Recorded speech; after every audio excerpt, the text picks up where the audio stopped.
കാരണം സത്യവിരുദ്ധമായിട്ടുള്ള വാർത്തയായിരുന്നു. അപ്പൊ ഇത്തരം വാർത്തകളൊക്കെ കൊടുക്കുന്ന ആളുകൾ നമ്മളെ സംബന്ധിച്ചിടത്തോളം നിങ്ങൾക്ക് എല്ലാവർക്കും അറിയാവുന്നതുപോലെ പലപ്പോഴും വാർത്താ മാധ്യമങ്ങളിൽ പലതരത്തിലുള്ള നെഗറ്റീവ് വാർത്തകൾ വരാറുണ്ട്. കഴിഞ്ഞ ദിവസവും ഒരു വാർത്ത വന്നു, പ്രത്യേകിച്ച് ഡോക്ടറേറ്റ് ബിരുദത്തിന് വേണ്ടി പഠിക്കുന്ന ഗവേഷണ വിദ്യാർത്ഥികൾക്ക് അവർ ഈ ഗ്രാൻസിന് വേണ്ടി അപേക്ഷിച്ച് സമയബന്ധിതമായിട്ട് അവർക്ക് കിട്ടിയില്ല, മന്ത്രിയെ വിളിച്ചു തിരിഞ്ഞു നോക്കിയില്ല, വകുപ്പിനെ സമീപിച്ചു തിരിഞ്ഞു നോക്കിയില്ല എന്നൊക്കെ പറഞ്ഞ് ഒരു മാധ്യമത്തിൽ ഒരു വാർത്ത വന്നു. അപ്പം ഞാൻ ബന്ധപ്പെട്ടവരെ ആ വാർത്ത കൊടുത്ത ആളെ തന്നെ വിളിച്ചു. കാരണം സത്യവിരുദ്ധമായിട്ടുള്ള വാർത്തയായിരുന്നു. അപ്പം ഇത്തരം വാർത്തകളൊക്കെ കൊടുക്കുന്ന ആളുകൾ നമ്മുടെ വേർഷൻ കൂടി കൊടുക്കാനുള്ള ഉത്തരവാദിത്വം അവർക്കുണ്ട്. വാർത്ത അവർക്ക് കൊടുക്കാൻ സ്വാതന്ത്ര്യമുണ്ട്, നമ്മളതിനെ അംഗീകരിക്കുന്നു.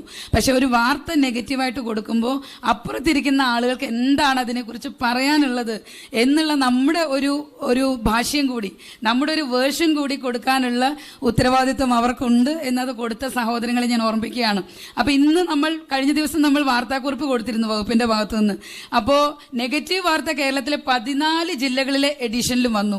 നമ്മൾ കൊടുത്ത കുറിപ്പ് ഒരേ ഒരു ജില്ലയിലാണ് വന്നത്. അപ്പോൾ ബാക്കി 13 ജില്ലകളിലെ ആളുകളെ എങ്ങനെ ഇത് കൺവിൻസ് ചെയ്യുമെന്നറിയില്ല. അതുകൊണ്ടാണ് ഞാനിത് മൈക്കിലൂടെ പറഞ്ഞത്.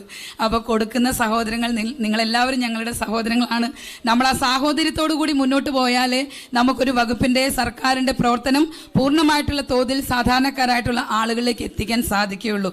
അപ്പോൾ അതിന് കൂട്ടായി നമുക്ക് ഒന്നിച്ച് മുന്നോട്ട് പോകാം എന്നുള്ളതാണ് ഈ അവസരത്തിൽ എനിക്ക് ഓർമ്മിപ്പിക്കാനുള്ളത്.